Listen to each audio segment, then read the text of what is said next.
Alright, it is Henry again, and this is the, third part, I think, of the work in progress for this perfect grade Evangelion. Basically, this video, I'm going to be getting everything ready for paint. And between the last video and this one, I've cemented all of, or most of, the seam lines on the kit. And now I'm just going in and getting those cleaned up. So, not a whole lot going on right now. I'm basically just filing and sanding seam lines. A lot of people want to use putty for seam lines, and I do use putty, but I try to use it as little as possible. I try to get most of my seam lines fixed just with cement, and I don't know, 95% of the time that works. But for the other 5% of the time, I'll just add a little bit of putty. This is, I took some Mr. Surfacer 500, and I squeezed a tube, of Tamiya putty into it, because Mr. Surfacer and Tamiya putty, the gray putty anyway, are basically the exact same thing, just one's thin and you can spray it through the airbrush, and the other is a thick paste. And I wanted something kind of in between, so I mixed them together. So now I've got this like kind of soft, it's like, it's putty, it's definitely putty, because it works the same way, but it's like in between. It's not as runny as a surfacer, but it's not as thick as the putty that comes out of the tube. And I just get a little toothpick or something, and then I'll, maybe if I actually had more on the toothpick, and then I'll just apply some over the seam line as needed. But like I said, most of the time cement gets the job done, but every once in a while I have to use putty. Also, on some of these parts, you know, occasionally, mostly in older kits like this one, because this kit's over 20 years old at this point, you'll see the little circular ejector pin marks from when the injection molding machine pushes the plastic runners out of the mold. It'll leave these tiny little circular indentations. Normally Bandai's pretty good about those things being on like the underside of the parts where you can't really see them, but occasionally they'll be on the outside, so I just added some putty to fill those in. And yeah, it's really straightforward. I like using a file because it lasts a lot longer than sandpaper, and you can get nice, perfectly flat surfaces. And then once I've filed it down, I'll go back with a little bit of sandpaper. I think this is 400 grit, but this old sanding pad is pretty old, so it's probably more like around 600 by this point. The sandpaper wears down over time. And then just clean up. Smooth it out a little bit. Sometimes when you're using a file, it can leave file marks. It's a very distinct little kind of a diagonal pattern that you'll notice if you ever use a file, but that can usually easily just be sanded away. And then I'll continue that on all these other parts that have seam lines. These hands, oh my lord, these things were so difficult. The hands on this kit look really good. They have very, very natural poses. They look great. They have good detail, but they're made out of that that kind of flexible plastic. It's not as soft as a polycap, but it's that kind of almost sort of rubbery, flexible stuff that they make like beam saber blades out of. That's really hard to do any kind of sanding on. So it took me forever to clean up the mold lines. There were no seam lines on these, but there were mold lines, that were going around the entire circumference of each hand that I had to file and sand down, and it took a long time. And then some of these hands, Bandai really could have done better with. For example, the weapon hands. Pull this apart here. I had to pin them together because they didn't have. It was just two flat surfaces. You'll see when I get this open. There we go. So it was just two flat surfaces here with nothing to connect them at all. I guess Bandai expected us to glue them, but I knew that wasn't going to hold. So I drilled some tiny holes and put in some little brass pins, and now it's going to hold together a bit better because glue on these, yeah, I could just see that glue coming loose very easily. Super glue is just kind of fickle that way. There is like a seam line right here. Actually, that's a panel line on like the other hands, because this is one solid piece. So clearly that's a panel line right there.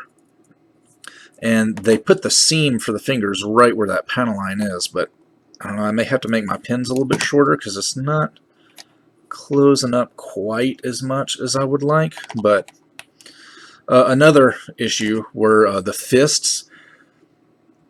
Older kits, especially ones that use like one solid piece of plastic for the fist, this part right here was just flat. There was no detail there at all. Likewise on the underside of the fingers right here. So I had to get some of my little carving tools and carve out this indentation where, you know, there's going to be a natural indentation where the fingers curl up. So I had to do that right there and on the underside for both of the closed fists. As much as I love Bandai, they are not great at making hands. Kotobukiya makes way better hands than Bandai ever has. So that's my little soapbox about that. So I'm going to continue cleaning up all these seam lines. When I get done with that, we can finally move on to doing some test fitting and get the rubber suit involved. Okay, so got the rubber suit here. And it's actually kind of sealed up the same way an action figure is. It's on a blister card. So I'm just going to go around this. But actually, you know what? I could just do it the old-fashioned way.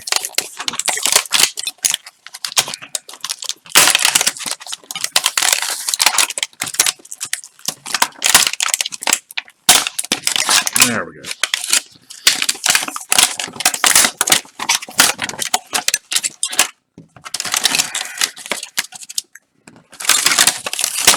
And the last two parts. Okay, so done with that. And we are left with this. It's kind of like a scuba suit, wetsuit. And it's going to go over the inner frame of the Eva. Alright, now the instruction manual says to use our nippers to cut off all of the excess rubber. So this large funnel looking thing, that's going to be cut off. All these darkened areas, all these old nubs that are protruding on the rubber suit are going to be cut off because that's where the outer armor is going to connect to the inner frame through the rubber suit. So you know what, I'm going to do that one off camera because that's the biggest, most complicated part. Let's do something simple like the arm. So cut off these little rubber tabs.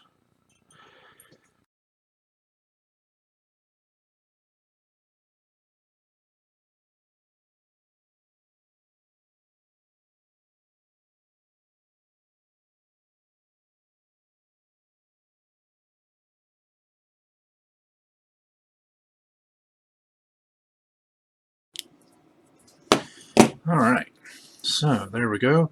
And let me get, it looks like that is the correct piece.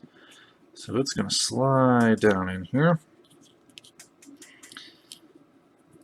And from everyone I've talked to, who's ever built this kit, they say that this is the most aggravating part of the whole build, dealing with this rubber suit.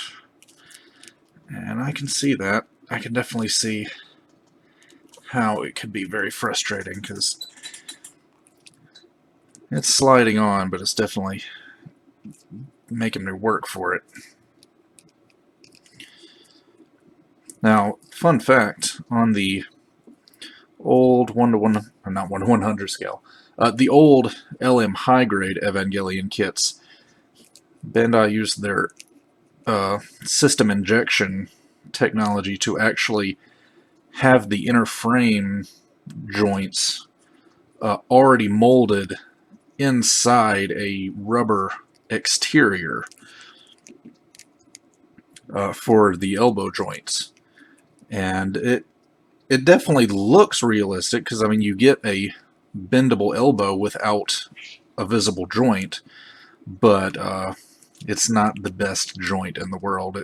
You only get about a 90-degree bend out of it if you're lucky, and if it breaks, you're kind of screwed, because your only option to fix it is to open up the rubber and go inside and ruin everything. So it's kind of productive. All right, so got the inner frame bit inside the arm here. Let's see, where are my green parts? And then you're just going to take stuff like this, and I'm not even sure that's the right part that goes right there. That one may go on this side. And it's going to plug on like so.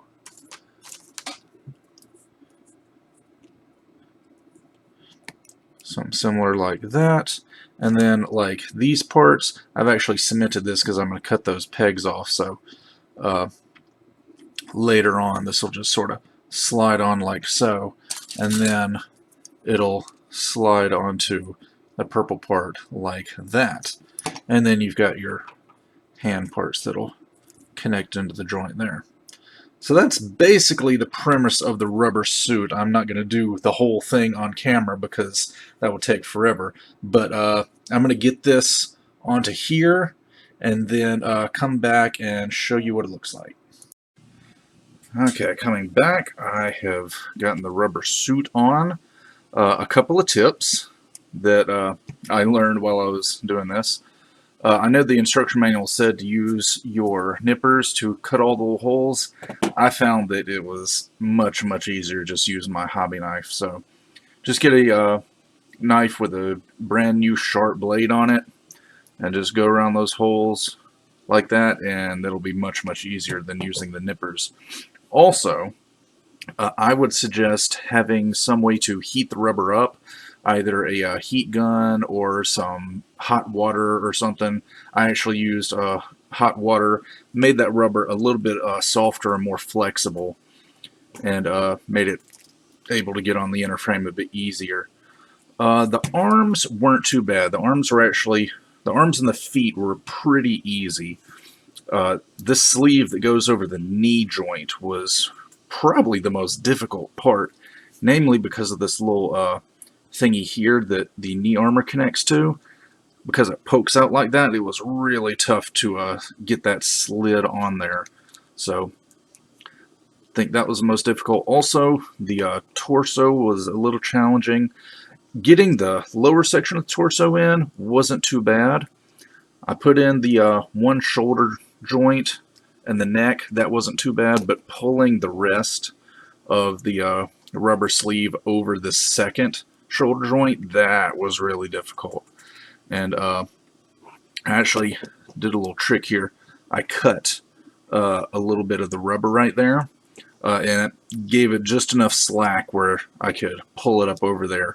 And that's actually going to end up being covered up by the outer armor anyway. So that's really no problem that that cut is there. Also, one little thing I would suggest, there's a very small hole for this peg right on the crotch area. There's a screw right there that you need to connect the legs to the hips. And there's no hole there, so you're going to want to cut a hole in the rubber, because you have to put the legs up inside there and then put the screw in and screw it to connect the legs onto the body. So yeah, it's definitely a complicated kit. I can see where someone without a lot of modeling experience would be very frustrated with this kit. Overall, not too awfully bad. I didn't uh, get too awfully frustrated with it, but other than that, it's good to go, and now we can finally start putting on some of these outer armor parts that are going to need seam lines fixed. Okay, so this is the last step before I finish up these seam lines and can actually start painting. So if you want to fix the seam lines on this kit, unfortunately, you gotta do it the hard way. There are seam lines on each of the top and bottom leg. There are seam lines on all three of these torso segments that all have to be fixed, and there is no trick, there's no way of cutting the pegs or modifying the parts where you can slip them on afterwards. Nope, it's all got to be done after the parts have been attached to the inner frame, which means you got to mask off this rubber suit and then put the parts on, fix the seam lines, and then paint the kit, and then remove the masking tape. You got to remember this kit was made in, what did I say, 1999? No, 97, something like that. It's over 20 years old. So Bandai's wasn't in the habit of, hiding seam lines within panel lines or doing some kind of crafty engineering to make the seam lines not visible or whatever. Even though this is a perfect grade, you got to remember this was back in the 90s, so had to do modeling the hard way. But that is how you build modeling skills. Now, I'm not even bothering with the thin cement. I'm going straight to the heavy stuff. This is the thick liquid, or not liquid, it's like a semi-liquid gel almost modeling cement. And this is going to give me a really good secure bond. Because I've heard a few people complain about, like, once they get these parts onto the inner frame of the rubber suit and all, that they have a tendency to pop off. So I am actually, set that aside, I am cementing all these parts on, as well as cementing the seam lines shut, so that way this stuff is as secure as possible. Now I've got all this masking tape on here in such a way that once I do get the seam lines fixed and get everything painted, I'll be able to just pull that masking tape off. Alright, so now I wait for the cement to cure. There's actually a couple gaps right here. These parts I really like. I tried my absolute best, but they're not wanting to go all the way together, so I'm gonna have to use a little bit of putty to fill in those gaps, at least on those two segments. The bottom part with the crotch section, that one came out fine, and I'm seeing a little bit of a gap right here on the inside of the thigh, but the other legs seem fine. So you'll probably notice some stress marks on the plastic right here. That's because when I did the test fit earlier, these lower legs were very, very, very difficult to get apart. So I would recommend not even assembling those lower legs until you are ready to do final assembly, because they are very difficult to get apart. So, gonna let the cement dry and then sand it all down nice and smooth, and I can finally start painting. So that'll be the subject of the next work in progress video. And with that, I'll see you guys next time.